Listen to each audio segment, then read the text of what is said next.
പ്രിയപ്പെട്ടവരെ, നമുക്കിനി ചേലക്കരയിലേക്ക് പോകാം. പുലർച്ചെ തന്നെ ഇപ്പോൾ സമയം 6:42. പല പോളിംഗ് ബൂത്തുകളിലേക്കും വോട്ടർമാർ ഒഴുകി എത്തിത്തുടങ്ങിയിരിക്കുന്നു. ചേലക്കരയിൽ വലിയ ക്യൂ പല ബൂത്തുകളിലും രൂപപ്പെട്ട് കഴിഞ്ഞിരിക്കുന്നു. അല്ലമീൻ്റെ സ്കൂളിൽ രൂപപ്പെട്ട ക്യൂ പ്രേക്ഷകർ കണ്ടതാണ്. സാധാരണക്കാരായ മനുഷ്യർ, അവരുടെ ദൈനംദിന ജീവിതവുമായി ബന്ധപ്പെട്ട പണിയെടുക്കുന്ന മനുഷ്യർ, പണിയെടുക്കാൻ പോകുന്ന പണിസ്ഥലങ്ങളിലേക്ക് പോകുന്നതിന് മുൻപ് അവർ ഇതാ പോളിംഗ് ബൂത്തിലേക്ക് എത്തി ജനവിധി രേഖപ്പെടുത്തി പോകാനായി കാത്തു നിൽക്കുന്ന കാഴ്ചയാണ്. ഇനി നമ്മൾ ജെയ്സണിലേക്ക് കൂടി പോകുന്നു. ജെയ്സൺ ചാമവളപ്പിൽ നമുക്കൊപ്പം ചേരും. ജെയ്സൺ ചാമവളപ്പിലുണ്ട് നമുക്കൊപ്പം. ജെയ്സൺ, ചേലക്കരയിൽ എന്താണ് അവസ്ഥ? കഴിഞ്ഞ തവണ 77% പോളിംഗ് രേഖപ്പെടുത്തിയ മണ്ഡലമാണ്. അതുകൊണ്ട് ഇക്കുറിയും ശക്തമായ ഒരു പോളിംഗ് ഉണ്ടാവും എന്ന് തന്നെയാണ് മുന്നണികൾ കരുതുന്നത്. മാത്രമല്ല, മുന്നണിയുടെ എല്ലാ നേതാക്കളും ക്യാമ്പ് ചെയ്ത് നടത്തിയ പ്രചരണമാണ്. ആ പ്രചരണമൊക്കെ ഫലം കാണാൻ സാധ്യതയുണ്ടെന്ന് തോന്നുന്നു, അല്ലേ? എന്താണ് ബൂത്തിലെ അവസ്ഥ ഇപ്പോൾ, ജെയ്സൺ? തീർച്ചയായും കുമാർ, ഇത്തവണ വലിയ രീതിയിലുള്ള പ്രചരണം, ആ പ്രചരണത്തിൻ്റെ രാഷ്ട്രീയ ലക്ഷ്യങ്ങൾ, ആ വാശിയേറിയ മത്സരം, ഇതെല്ലാം ഇപ്പോൾ തന്നെ ബൂത്തുകളിൽ നോക്കിയാൽ കാണാം. ഞാൻ നിൽക്കുന്നത് പാമ്പാടി ബൂത്തിലാണ്. നേരത്തെ തന്നെ സൂചിപ്പിച്ച പോലെ NDA സ്ഥാനാർത്ഥി വോട്ട് രേഖപ്പെടുത്താനെത്തുന്ന ബൂത്ത്. ഇവിടെ ഇപ്പോൾ തന്നെ വോട്ടർമാരുടെ നിര തുടങ്ങിക്കഴിഞ്ഞു. ഇപ്പോൾ സമയം 6:45 കഴിഞ്ഞു. അപ്പോൾ തന്നെ വിവിധ ബൂത്തുകളിലേക്ക് ആളുകൾ എത്തിത്തുടങ്ങിയിരിക്കുന്നു. വളരെ സജീവമായ ഒരു തിരഞ്ഞെടുപ്പ് ദിനമായി തന്നെയാണ് ഇതിൽ കാണുന്നത്. ചേട്ടാ, നേരത്തെ തന്നെ വോട്ട് ചെയ്യാൻ? അതെ, സാധാരണ നേരത്തെ എത്താറുണ്ട്. എന്തായിരുന്നു തവണത്തെ പ്രചരണം? വളരെ നന്നായി പോകും.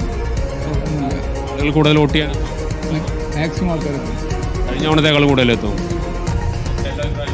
തീർച്ചയായും നമ്മൾ നേരത്തെ ചെയ്തു പോകണമെന്നുള്ളതിലാണ് നേരത്തെ വന്നിരിക്കുന്നത്. എന്തായാലും എല്ലാവരും എത്തും. നിങ്ങൾ ഈ നാട്ടുകാർ ഇവിടെ നടന്ന പ്രചരണം, മറ്റെല്ലായിടത്തും നടന്ന പ്രചരണം ശ്രദ്ധിച്ചിരുന്നു? ഓ, ഉണ്ടായിരുന്നു തവണത്തെ? കുഴപ്പമില്ല. കഴിഞ്ഞ കാലങ്ങളിൽ വ്യത്യസ്തമായിട്ട് ഇത്തവണ ചേലക്കര ഒരു രാഷ്ട്രീയ മത്സരം നടക്കുന്നുണ്ട്. അതൊന്നും ഞാൻ പറയുന്നില്ല.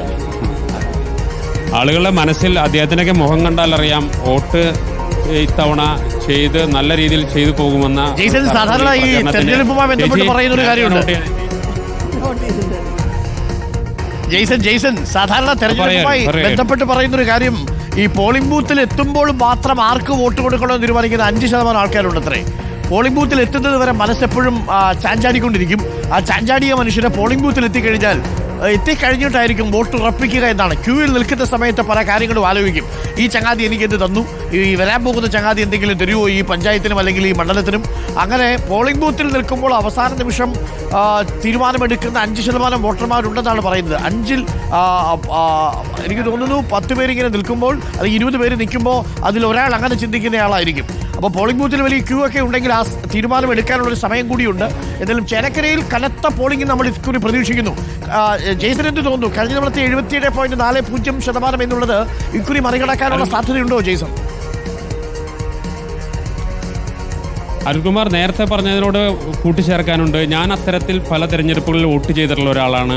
പോളിംഗ് ബൂത്തിന് മുൻപിലെത്തിയതിനു ശേഷമാണ് ഞാൻ ആലോചിക്കുക ഇത്തവണ ആർക്ക് വോട്ട് ചെയ്യണം, എന്തെങ്കിലും ഒരു മാറ്റങ്ങൾ വേണോ, നാട്ടിൽ എന്തെങ്കിലും മാറ്റങ്ങൾ ഉണ്ടാക്കാൻ കഴിയുന്നവരാണോ, എന്തെങ്കിലും തിക്താനുഭവം വ്യത്യസ്ത രാഷ്ട്രീയ പാർട്ടികളുണ്ടോ, ഇത്തരത്തിലുള്ള പല ചിന്തകളും ഞാൻ പല തവണ പോളിംഗ് ബൂത്തിന് മുന്നിൽ നിന്നിട്ടും അത്തരത്തിലിപ്പോൾ ഞാൻ അത് ഓർത്തെടുക്കുകയായിരുന്നു. ഈ സമയത്ത് അത്തരത്തിൽ ചിന്തിച്ച് വോട്ട് മാറ്റി ചെയ്തിട്ടുള്ള ഒരാളാണ്. കാരണം മുൻപെടുത്ത തീരുമാനത്തിൽ നിന്ന് മാറ്റി വോട്ട് ചെയ്തിട്ടുള്ള ഒരാളാണ്. അപ്പോൾ അത്തരത്തിലുള്ള അനുഭവം ഇവിടെ നിൽക്കുന്ന നിരവധി പേർക്കുണ്ടാകും. കാരണം അത്രയേറെ വാശിയേറിയ മത്സരം നടന്ന ഒരു ചേലക്കര മണ്ഡലത്തിൽ പെട്ടെന്നൊന്നും ഒരു തീരുമാനം, നേരത്തെ തന്നെ ഒരു തീരുമാനമെടുത്ത് വരുന്ന ആളുകളുടെ എണ്ണം നേരത്തെ 5% അരുൺകുമാർ പറഞ്ഞതെങ്കിൽ എനിക്ക് തോന്നുന്നു ഇവിടെ ഒരു 10% അത്തരത്തിലുള്ള ആളുകളുണ്ടാകും എന്നാണ് തോന്നുന്നത്. നമുക്ക് ഈ പോളിംഗ് ബൂത്തിൽ വെച്ച് അത്തരം കാര്യങ്ങൾ ചോദിക്കാൻ കഴിയില്ല. ചേച്ചി, നേരത്തെ എങ്ങനെയുണ്ടായി അവിടുത്തെ പ്രചരണം? നന്നായിരുന്നു. ഇതിനു മുമ്പൊക്കെ ഇത്തരത്തിലുള്ള നല്ല ശക്തമായ പ്രചാരണം കണ്ടിട്ടുണ്ട്?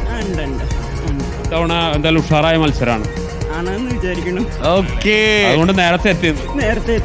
ചേച്ചിക്ക് എന്ത് തോന്നുന്നു?